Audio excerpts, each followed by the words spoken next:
Friends, இன்னைக்கு ரொம்ப டேஸ்டான பச்சரிசி வச்சு ஒரு இனிப்பு உருண்டை செய்யலாமா? நான் அதுக்கு 2 கப்பு பச்சரிசியை நல்லா கழுவி ஊற வச்சுருக்கேன்.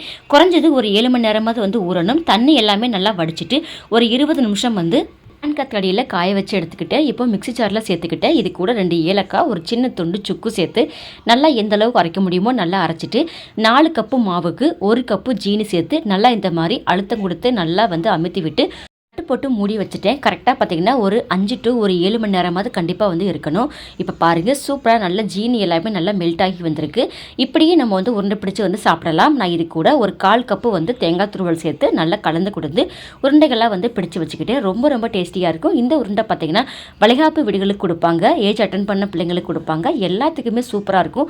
மறக்காமல் இந்த உருண்டை நீங்கள் ட்ரை பண்ணி பாருங்கள். யாரெல்லாம் சாப்பிட்ருக்கீங்க, யாருக்கெல்லாம் பிடிக்கும்ட்டு மறக்காமல் கீழே கமெண்ட்டில் சொல்லுங்கள். நான் இதான் ஃபஸ்ட் டைம் சாப்பிட்றேன்.